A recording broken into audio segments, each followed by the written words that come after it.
So yeah, this is definitely one of the best security conferences around, I think. Anyway, I hope you agree, especially in the state of Michigan. And although I love to have my Converge and B-sides and everything else and fit those in during the year, and we're on the Detroit side of town. And there's some wonderful people in my stack that I actually linked up with. But I'm D0xt0r. It's a funny name, but at one point I worked with people that had multiple doctorate degrees, and I said I will never get a doctorate degree. So that's where the name comes from. I have a history, and I'll talk about that. But this all started with an idea, and the idea and the concept is that we were going to make an automotive certificate program at Walsh College, and that's where I worked at the time. And they're still going about, and they're still doing it, which is awesome. And it's hands-on, it's offensive, and the way we go about it is that we're including people from different parts of the automotive industry. And me being more like the gray hat that grew up into like operational security type of person, decided that, hey, in these conversations, and as I was talking to people that work for the automotive companies that actually do try to secure their automotive vehicles the best they can, I felt a little bit out of place. I feel a little bit more comfortable in this type of environment with people like myself.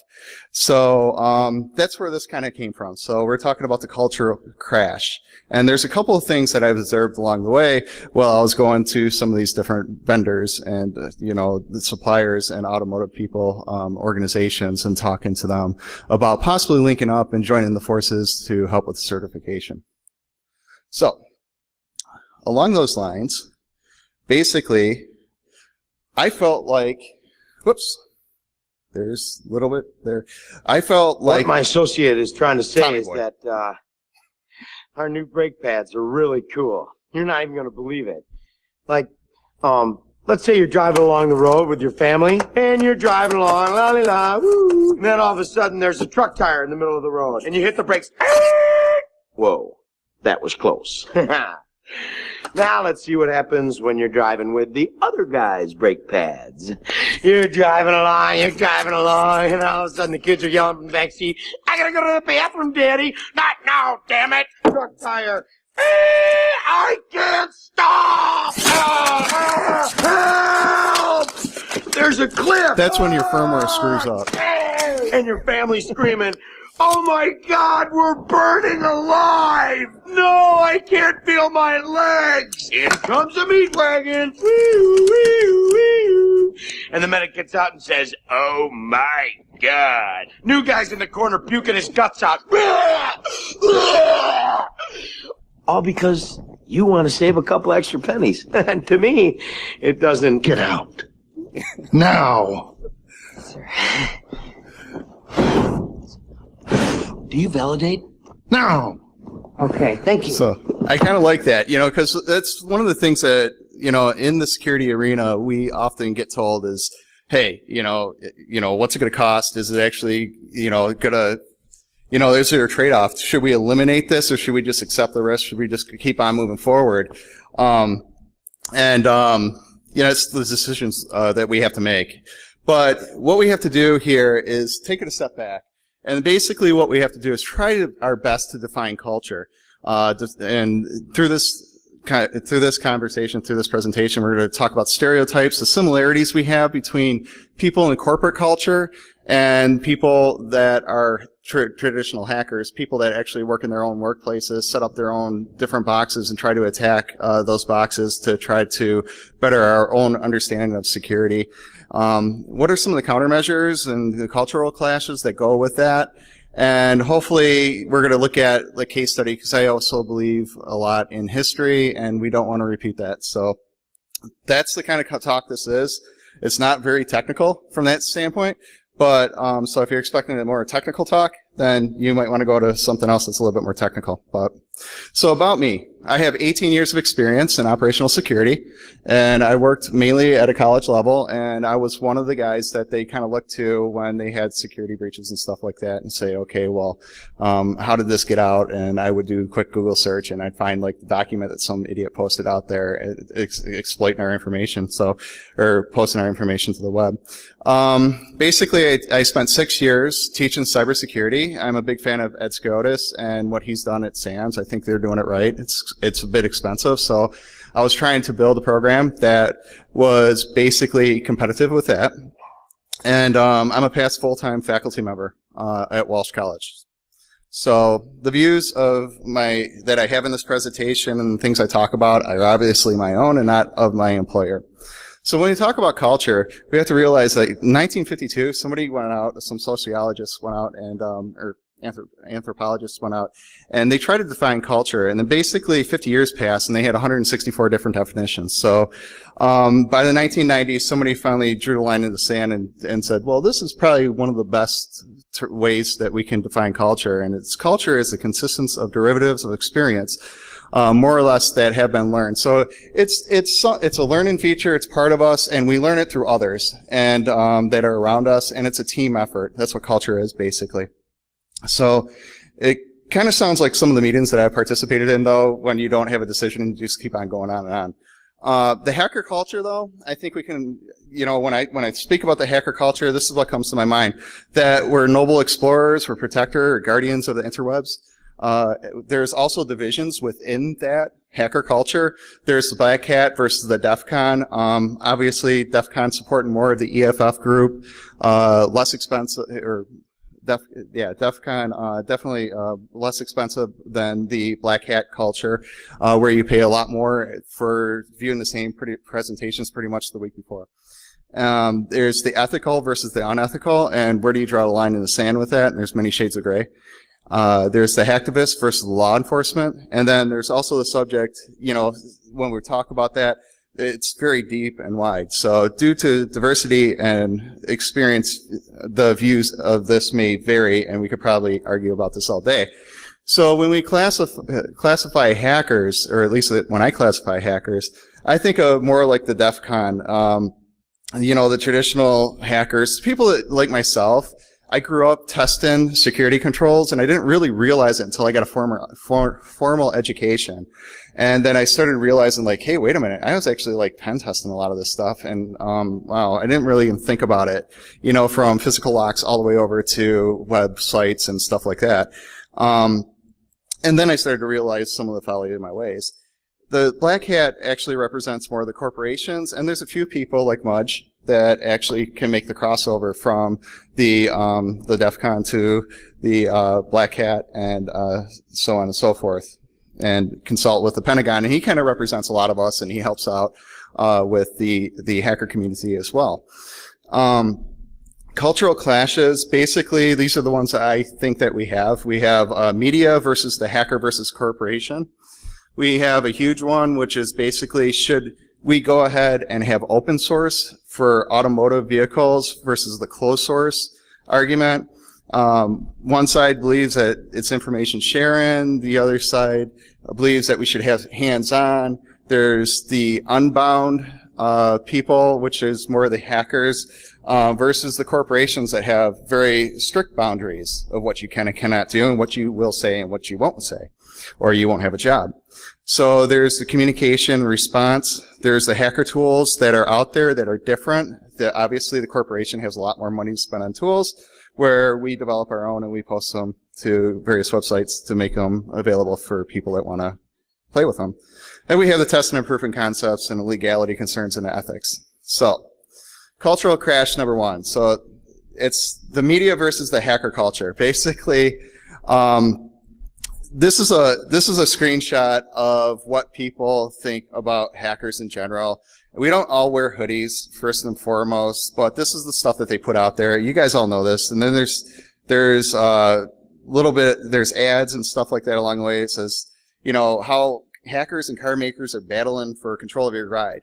Well, when the average user reads this, they think that you're trying to break into their car. And that's not necessarily true for the most part. I mean, we're just interested in like trying to figure out, we might want to plug into the CAN bus of the vehicle. It might be our own vehicle, just to see what we can do, what we can make work and what we can't work. We're makers. And from that sense, I mean, that's what we do. So does the media portray the culture of the hackers like as being bad? Absolutely. But they also portray the corporations as being bad as well, depending on what the flaw is in their vehicles. And you can find different types of, examples for that. So Henry Ford, basically, he's one of our original hackers, and he's from around the, Detroit metropolitan area, so we all know about him if we grew up around there. But he talked about failure as simply the opportunity to begin again, this time more intelligently. And that's the way we all have to approach it. And from that standpoint, as far as a corporation, it's like, if a hacker finds some kind of flaw in your system, then that's actually a good thing, because now you know it exists, and now you know there might be something that you have to address at that point. Is it something that we have to address? And you do a risk analysis on it, and you kind of move on. So when you talk about media versus hacker culture, where is the media when we actually look at military and when we look at the law enforcement agencies and stuff like that that are out there? They're hackers as well. And I've actually had the pleasure of training people that have been ex-military, that are actually law enforcement agents along the way in offensive and defensive technologies as it relates to computer security. And they're pretty cool people, but they think a lot like the hackers, the homegrown hackers that I was at one point, which is pretty cool. So we are the makers, breakers, and builders, and we do have a law enforcement among us as well. And, that gets more along the lines of the Black Hat versus the DEF CON conferences and stuff like that. Obviously, if you're familiar with DEF CON, you know that law enforcement isn't really welcomed at DEF CON. But media versus the hacker culture resolution. Stereotyping really doesn't help any of us. So we all don't shut cars down on busy freeways. We might test in our own garages. Craig Smith, I actually got to meet him, have breakfast with him. He's a really nice guy. And in fact, he comes from like the same type of background I come from, as far as working for education and in information technology and doing security work there. Not every corporate person is born stiff. Okay, I met some really cool people that worked with us actually are in the corporations that know a lot. And in fact, some of those people actually helped out over at B-Sides this year. And they were supporting like the Hacker Challenge, and they came up with all the various different challenges. So they are among us, believe it or not. Now, they might not come out and say, and here's the problem with this too, is that as hackers, we like to find a hole in something, and we kind of like say, WTF, what's up with this, like this hole in this product, and why isn't this fixed? And then we like to point at the organization and say, God, you guys must be stupid. But a lot of times with that said, it comes down to somebody did a risk assessment, or they might have known about it, but they can't speak about it. And we've seen some of that recently as far as... Okay. All right. So, anyway... So basically, what we have to think about there is now I'm totally distracted. Where was I? But anyway, yeah, that totally distracted. But thank you. It was a pleasant distraction anyway. But what we have to think about is like basically pairing ourselves up with the corporate environments and like how to work with them, and in a constructive way. So corporations don't all address the zero-day disclosures in a timely manner as we would all like to see. And it's never been a cool thing to the public or the hacking community. And the reason why this is, and it's the same in cars as it is in any server or operating system that's out there, is because we just want to see it fixed. Okay, and the reason why we like go ahead and we just go put things out there and to the public and we say, okay, well here's the vulnerability is because it actually lights a fire underneath somebody's bum. And what you have to realize is there are employees that are in the corporate that care about those security concerns. We have, like, with the example, and that's what I was getting to before I was interrupted, was with Yahoo. Recently, they had a very good security expert in over there, okay? And he finally came out and said, look, we tried to secure this stuff a few years ago before this all happened. We tried to be, in the forefront as far as security in Yahoo, but basically what happened was they decided not to, they decided the cost of spending the money on the countermeasures wasn't worth it, okay? So he ended up moving on, and he's probably getting paid pretty good for it, and maybe has less stress. But that type of stuff does happen. So anyway, media versus the hacker culture and the resolution. You can see here is like, there is like one way that I was looking at this, like as far as like the hacker in me is like, why don't you just fix the damn thing? Okay, and that's on the outside. But when you look at it from a back view, and as I'm sitting in these meetings and I'm meeting with these people that are very intelligent, just as every bit as intelligent as me, and totally understand and are able to hang with me in my conversations, I was like, wow, these guys are not all idiots. These guys actually do know what they're talking about. They're actually in our community. They're doing a lot of the cool stuff that we're doing. And we have to realize that perception is something that we all make up. And this is like psychological. And it's like, at that point, and I always like to think of it like this. It's like, it's just like a culture, but it's made up in your mind. It's something that you've learned ever since you were a baby and you were born, and you carried it right through. And my perception had to change at that point. And that was a paradigm shifting thing. And going to a lot of conferences, I've heard a lot of hackers kind of bash, the corporations and stuff like that for not fixing things right away. But there is a resolution for that. So dispel the myth of terms of contribution. So there's teamwork. What I want to think about is like, how can we go ahead and contribute more to the actual corporate environments. And the one thing is the corporate environments are now welcoming us in. And at the time when I came up with this conversation, they weren't as much so welcoming us in to go ahead and hack their stuff and try to welcome us forward into vulnerability management programs. So obviously, GM was the first to start. They came out with a vulnerability disclosure program, but that was a big step. When I seen that, I'm like, wow, things are actually changing, maybe for the better. Okay, their disclaimer sucked a little bit, but a lot, but anyway, they want to put, and the reason why I say that is because they want to put constraints around the hackers. Remember, we're unbound. We don't like boundaries. So when you try to put a constraint around us, corporate, then basically what happens is you really turn us off. We don't want to be like held liable for something that we want to disclose to you to try to fix your product because you probably should have thought about it in the first place. What we want to do is basically go ahead and, help you out and just get it fixed. That's the mentality. And there's a certain pride, and it depends on the person. It depends on the motivation. It might actually be like, hey, look, I did this. It was me that actually found this problem, and they fixed it.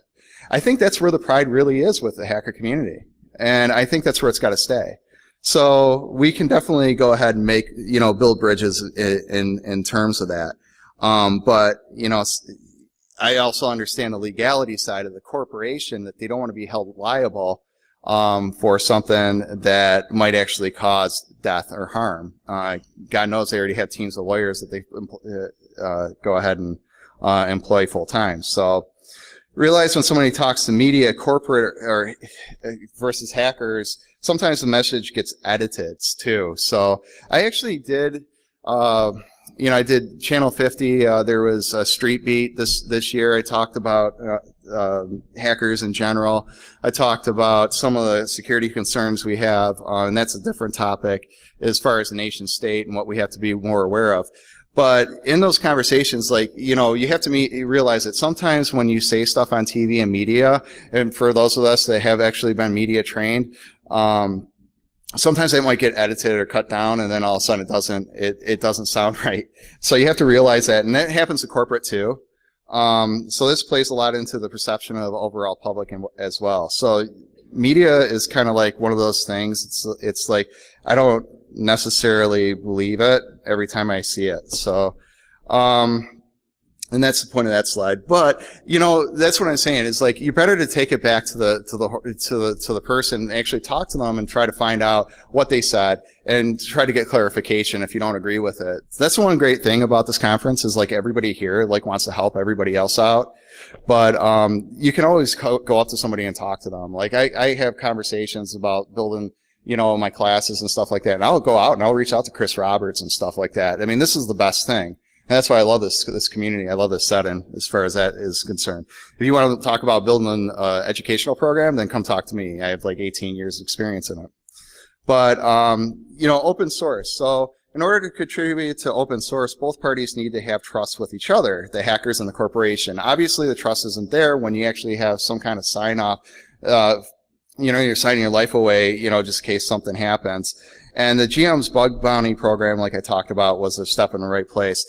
And Charlie Miller was like the first voice out there, and hopefully we all know who he is, but he's one of the guys that hacked the Jeep and made it like stop, go off the road. Chris Vlasic is the other one. And basically, with that said, he blasted GM right when it first came out because he read the terms of agreement. And then he actually talked to General Motors guy, as it said here, so you have to follow up with something like that and realize that, he's actually like the person on the inside is actually a really pretty cool person. Like when he sat down and he talked to him, it's because he's not that much different than Charlie. Okay. They seen eye to eye. And this is case in point. Okay. So they're human. They have families to feed. And again, with the people I know, they actually are afraid, they have to make sure, I don't want to say afraid, but they want to make sure that they don't say something that's going to get them in trouble and cause problems. So hackers and open source. We tend to be more willing to share, especially in this community. It's like, hey, I wrote some code, do you want to check it out and see if it works and maybe have any input? I know I sat down, like when I was making this presentation, I talked to a couple of people. I said, what do you think about it? How can I improve about it? I actually did that again last night. It's all about sharpening the saw. That's how we all learn. And the exceptions of when money is the motivation factor. So O-days, basically, the unethicals or maybe even the ethicals might have a good O-day that they don't want to publish to everybody because they know they could possibly make a lot of money on it. So they might hold back on it. So this depends on their ethical alignment, their financial situation. Obviously, if you're not making bank and you find an O-day, it might be like, wait a minute, I kind of got to feed my kids. There might actually be some ethical choices you have to make there. Hopefully you make the right ones. But with DEF CON, for example, it has parties where people are all up all night sharing, working together, hacking, and helping to facilitate each other's education. And that's the greatest strength of this community. That's what I love about it the most. And that's why I teach security, because it's fun. I mean, I just went and I seen Nick Jacobs talk, and basically what was cool is is there anybody in that Five Nights at Freddy talk that was there? Okay, Nick Jacobs is actually one of my former students, which is kind of cool. So I'm proud to say that because I see a couple of them here. And actually, I'm hooked up and I'm hanging out with another one all conference, which is cool. So it's fun. When you have a passion, you can share it. And I think we all have a passion we could share. And that's why I'm up here. So open source is a theme for the most part. B-sides, cons, etc. They're clear examples of that. With the cultural clash, though, it's like there is an exception on this. Obviously, there's a couple of manufacturers out there, Local Motors, WikiSpeed, and some others. They actually believe in open source. They publish their different products that are out there so people can review it and actually look at it and say whether this is a good build or it's not a good build for their cars, if there's any kind of vulnerabilities in it. What should we do with that? But as far as like GM, Ford, and some of the other ones, they tend to be more tight-lipped about what they're working on. And that's more apparent, like, you know, when I went to similar facilities, it's like, you know, I taught a lot about physical securities. When you go into has anybody ever gone into a corporation like Ford, GM, or any of the big three automotives around here? Yeah, when you go in there, it's like you go in through your first man trap, you're like, wow, they're really, really serious. And by the way, I tried to like talk to people and see if I could like kind of socially just let them no. That wasn't going to happen. They knew that they could lose their job. So it was very serious. But I was thinking like, well, maybe if I was nice to this guy, he would let me in so I wouldn't have to wait here like 15, 20 minutes for somebody to come get me. And it didn't happen. So they are very, very security conscious. So there's codes for CAN bus that are not published. It requires using techniques like fuzzing, but the GPAC shows that fuzzing works, and that's how Charlie Miller and Chris Vlasic actually got their data.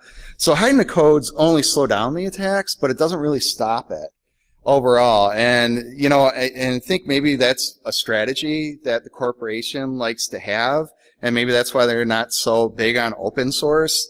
But, you know, attacks are going to happen, and people are going to find their way around systems.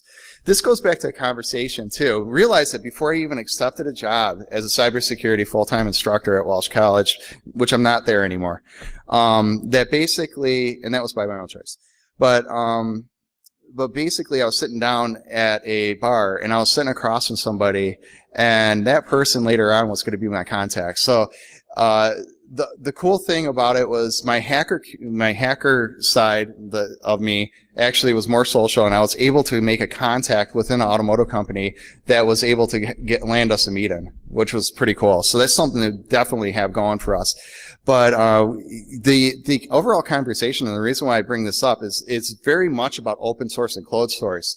Is he told me that he was basically working for a major automotive company, and this is like, he's been through a couple of different automotive companies, and what happened was he got placed over at this one he's working at now, and he said that, oh, I said, he didn't know my background, which is funny. And I said, well, what do you do? And, you know, that kind of conversation comes up. And he's like, well, you know, this is what I do. I work on firmware for automotive. I said, oh, what do you think about vehicle hacking?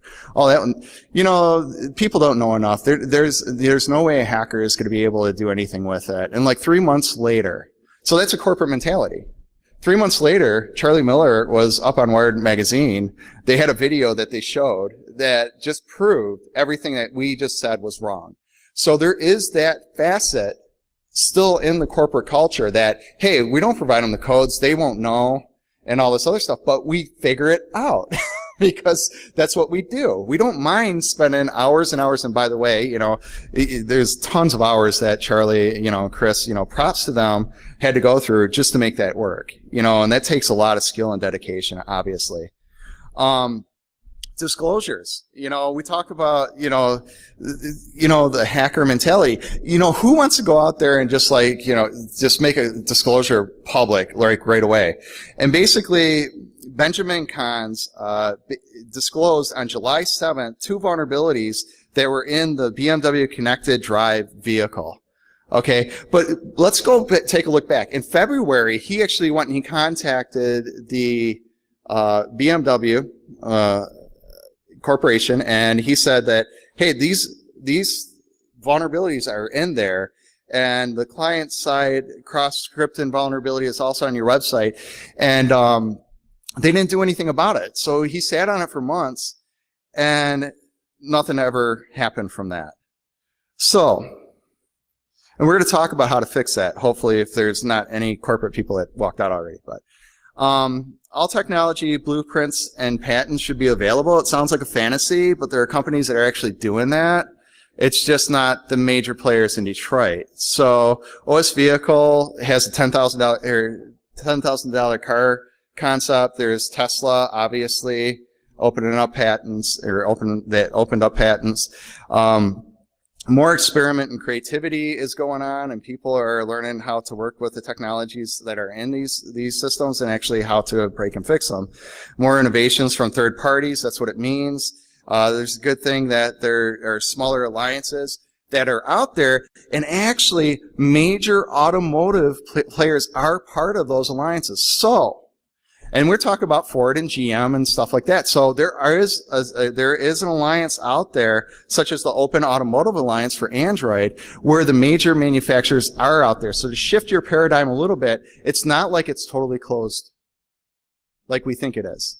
So they are sharing a little bit. And that's another reason why I want to get up and have this talk, because, you know, again, dealing with these people, I found these things out, and for my own research, you know, just Googling and checking it out. However, being completely open to the public of the world will attract top talent, as pointed out by the head of Tesla. And you know what? The other thing is, maybe you'll find somebody that's like really geeky and like a hacker and like wants to learn this stuff. And when you see these jobs right now, there's a ton of jobs posted out there for automotive security, but they want you to know CAN bus. They want you to know all these different things. And how do you break into that field? Well, you know, the more you mess with this stuff, the better you're going to get. So, hacking tools versus legality. Well, Charlie Miller, he goes up there, he talks about, you know, there's a lot of people out there writing their own programs on like how to read CAN bus. Why would I ever need to use any of those programs when I have Vehicle Spies, you know? And Vehicle Spy is like one of those tools that are out there that's available to people that make big money, you know, or work for big corporations. So what I found was in conversations through, and this isn't just like Charlie Miller saying this like on Twitter, that's not where I get this information, it's real world in the meeting rooms. We're talking about we use Canoe for CAN bus sniffing, and we were talking about that, and then all of a sudden, one of the people from the corporation was like, "Well," or actually, they use Canoe, and then I said, "Well, we use Kayak," which is kind of a play on words because Canoe is actually the bigger, more paid for, has more feature rich in there. It's like $3,000 or something for the program, where Kayak is free. You know, so if you can imagine the difference in those two. But there's a big difference between what we use, hackers, and what the people use in the corporations, which is also something that could have a limitation. If you're looking for employment and they want to actually have you have experience just with this one thing. But you could say, hey, I play with Kayak, and maybe, you know, that would give them enough to say, oh, I know what Kayak is. They know these tools. They know the free and open source tools too. So, like I said, they're not stupid. The Vehicle Spy, you know, that's something that Charlie Miller prefers. Sharing information. Automotive tends to be a little bit more responsible than shutting down a vehicle on the freeway. Obviously, they do it in closed environments so that they don't hurt anyone. This creates a struggle both legally on capital. That's the other thing. It's like, I've got friends in low and high places, and some of those people actually had to go before Capitol Hill and defend what Charlie Miller did because it was, you know, perceived as irresponsible, which who can fault them because somebody could have got hurt. And so there's that legal struggle on Capitol Hill that goes both ways. They want to take our rights away for testing on vehicles and testing on different technologies. Well, where do you think they get these ideas from when they see stuff like this? So there's that lone gun mentality out there, but also if it wasn't done, who would ever take it as a big perceivable threat? So there's that other side of the coin. And it's like, and to me, it almost seems like what's happening, and this is my humble opinion, is that we're getting pushed into the corner of making these horrible decisions because nobody's going to listen to us unless we actually do that. So, more solutions. To demand respect, you must gain respect. And in the corporate culture, that's definitely more true than not. So it pays to be professional when you're dealing with these people. I didn't have the Tommy Boy meeting because I understood that. Okay, that's what was going on in my head. Was the crashing and stuff like that and the burn. Your car's going to do this and that unless you know, you actually get our help. But rants are good, but solutions are better. I think we started off a few years ago. We used to rant about security. Now we're all talking about solutions. So we have to have clear lines of communication. And when I talk about this, corporate has to have clear lines of communication with the hacker culture. The hacker culture also needs and wants that communication. Remember we talked about the BMW vulnerability. It's my humble opinion that if they were communicated to, think about this, if you're a corporation and somebody comes forward with a vulnerability to you and says, hey, you have a problem in your system, then they become your client in a way. You should manage that connection. This person actually cares about your product, then you should probably let them know where it lands at. Are you going to do something about it? Are you planning on it? Maybe you're not going to be able to move as fast enough for whatever limitations or resources you have at that point. But you don't have to tell them all the details, but at least communicate to the hacker community to let them know that it's on your radar. Yeah, you know that thing that you wrote to me about a month ago? We're still looking at it. But if you manage those communications better, you probably have less doxing of information out there. Okay? Because all we want to know is like, hey, are we going to make the difference? Are you going to make the difference? Because if you're not, then I'm going to go ahead and I'm going to release this information to the web.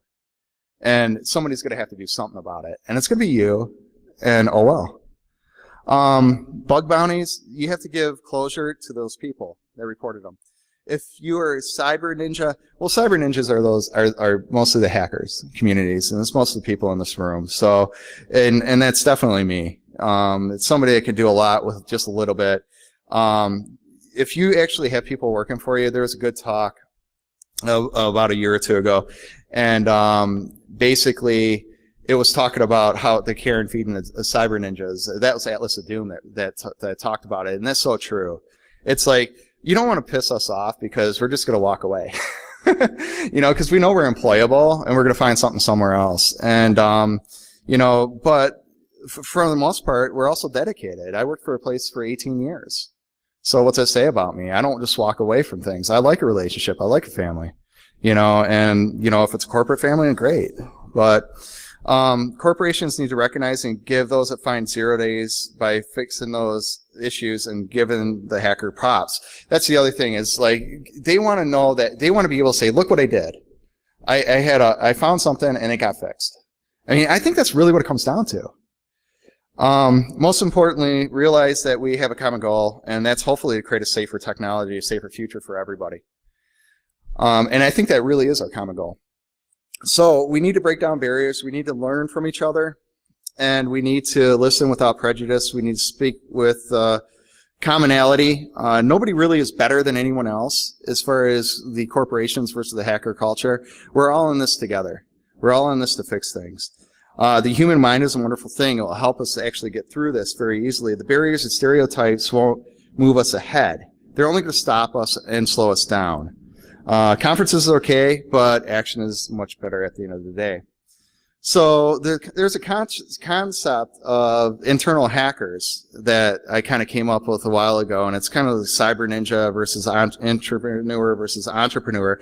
Entrepreneur is people, and this is an older term from when I was going for my MBA a long time ago. But it behaves like an entrepreneur, but inside the company, you're actually taking it and you're making your own business. You're taking a lot of pride in your work. And I think a lot of us cyber ninjas do that. We take a lot of pride in what we do, and we want to carry that forward. So, you know, if it sounds familiar, it is because it is familiar. So, here's a little quick quiz. Anybody know who these guys are? Who's the guy on the left, and who's the two guys on the right? Does anybody know? So this is like the last part of my talk here. Whoops. I probably already just said it. It just went forward. So it's Roger Boydgley, physical engineer, which is on your left, and Charlie Miller and Chris Vlasic, which is on your right. So I got my directions messed up here. But what do they have in common? Basically, Roger came out with a vulnerability that was in a vehicle. So did Chris and Charlie Miller. And the perception of Roger was much like Chris and Charlie at the same time. They have messages to deliver, but the action was either slow or too slow or in denial. So keep in mind, Charlie and Chris, again, they did not go out to Chrysler and say, hey, Chrysler, you know, we're just going to go ahead and release this. No, they gave Chrysler some time. They didn't get the response that they thought they should have had, and then they released it, okay? The perception was pretty bad. Corporate culture does play a big role in this, and it's hard to recommend for corporate culture because it's so large to change. But people focuses on differences more than not, and those differences often hold us back. And why is this important? Because Roger wrote a memo in January 1985 concerning a faulty design in a vehicle. I'm sorry for my presentation. I keep on skipping forward. But anyway, the rocket boosters was a problem in the Challenger. And on January 28, 1986, by the way, he didn't come forward and just release this information to the public. But on January 28, 1986, 30 years ago this year, and that's why I'm doing this presentation, Challenger actually exploded. Okay? Why? Because nobody did anything about it. They just kept on pushing forward. So these are the kind of problems that some hackers may have issue with. What if that vulnerability was still in the systems for the automotive systems, and now somebody can just go ahead and mass shut down vehicles or stop them on a freeway, and all you need is 5, and you'll have so many accidents. It'd be crazy. It'd be cataclysmic. And this is communication, having cars, horns honk and stuff like this. This has been already done by insiders. It's been proven that they have the capabilities to do this in mass to multiple vehicles at once. But it could be more devastating than the Challenger. Okay? Roger testified and found himself shunned by his colleagues and managers so much that he actually resigned. So here's an ethical talk where Roger actually speaks. I just want to put this up there before it actually goes ahead forward. Before I start, I want to preface with a remark. I'm going to show you the NASA feed video of the launch that was piped to all the contractors on the program. I have to tell you, it's the first time I actually saw a launch from my facility. I didn't even know it was viewable from my facility. I was about doing the business on the program for my whole career. And this is the only one I actually saw from my plant. But before I show it to you, I want to impress upon you several things. And although this may sound like a crass statement, it's not meant to be so. But the Challenger story and used as a case study to help students understand what's going to be coming up, especially, it's not about the death of 7 astronauts. And I know that sounds horrible, but it's not about that. That was a horrible, horrible culmination of the event itself. 7 exceptional people forfeited their lives for such an irresponsible launch system. It's also not about the loss of over $2 billion worth of hardware. What it's about is professionals in the system who had the authority and responsibility and fiduciary interest to do the right thing. And they abdicated that. They abdicated that because they were pressured to do so by the agency called NASA, as you will hear as the story unfolds. So the reason why, obviously, I play that is because we can't abdicate our roles, no matter what they are, whether we're inside the organization or whether we're the actual ethical hacker and we're interested in trying to fix something. So that's why we have to learn to work together a lot better than sometimes we do. So what happens when we have that big pileup of vehicles because somebody actually got in and something did happen and it didn't get fixed? Well, corporation does seem to care a lot about money. So that obviously, hopefully, I'm hoping to God it never happens. And I'm a religious guy. So, as far as hackers themselves, one doesn't have to look far to see different types of hackers that are out there. And Henry Ford was one. We have Roger Boisley. Yeah, he was a physical engineer, but he was a hacker. He knew how the systems worked inside out. He knew what was going to happen before it even happened. He predicted the future. The Dodge brothers, Tesla. We have Charlie Miller, Chris Velasquez. We have so many different people around us that actually can inspire and hopefully help to lead us into making the right decisions in the end. And hopefully those right decisions involve ethical decisions and something that we can work together on, because it's about bridging that gap. So what actions will you take?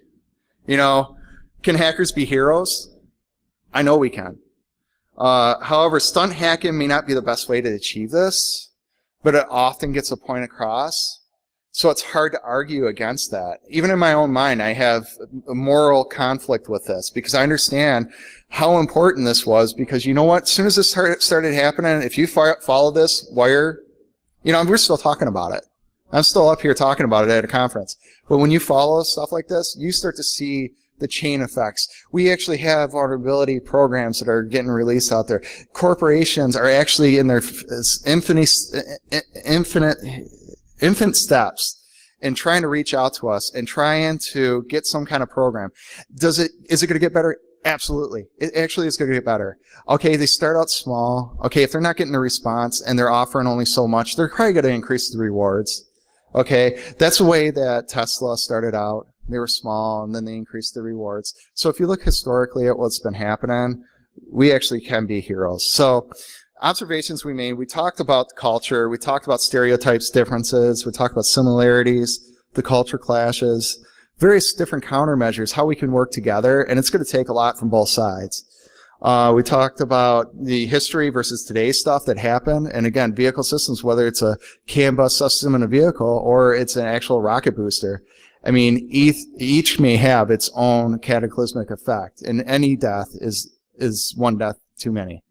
So, if you have any questions, Dave Schaefer, D0xt0r, let me know. I'm open up to questions and yes right now.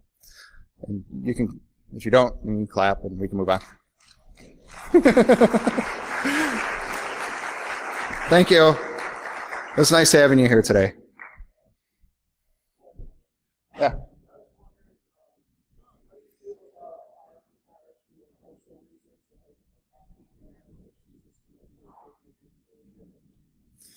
So the question is, how do I feel about unlocking vehicles' potentials through automotive cars? And he gave an example of a navigation system. I think that, you know, if you could, personally, I feel that that's cool. I think that we should investigate, we should explore. However, I know for a fact that corporations don't feel that way for obvious reasons. But yeah, I think that's awesome. It's like going out buying a nest. Why shouldn't you go out buy a nest and go ahead and try to see how to get telnet to it and try to issue different commands to it? Absolutely, do it. Any other questions?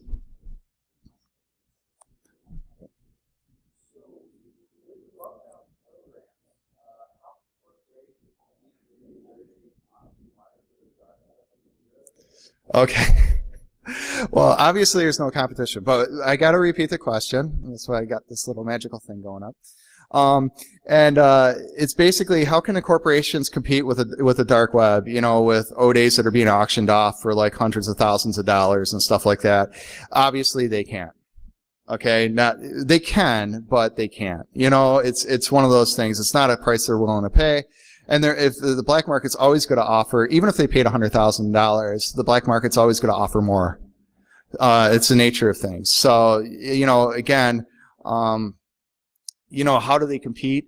There's, you know, definitely, you know, ethically trying to reach out to people, making them realize that there is another choice. This is the best way they can compete. Try to combat that. And maybe people, if they offer the right amount of money, maybe $10,000, it's only 10%. You know, of what, and they're not even offering that in some programs, which is kind of horrible. And I've actually talked to people and they said, well, we're just starting out small. Because again, I have my contacts. It's not like I'm just coming up here making this stuff up. I actually talk to these people in organizations. We're just starting out small. And, you know, if we don't get a good response, then we'll increase it more than likely, you know, in the future, you know, but they have to start somewhere. And, you know, and if you give somebody $10,000 or $100,000, they may actually go for the 10,000 just because it's the right thing to do, as opposed to, because when that thing hits the black market in O-Day, you never know what foreign government or whoever is going to use that, you know, because that's the people that are going to pay for that stuff, right? Yeah, could be our own government too, but so we have a history. Anything else? Okay, thank you very much.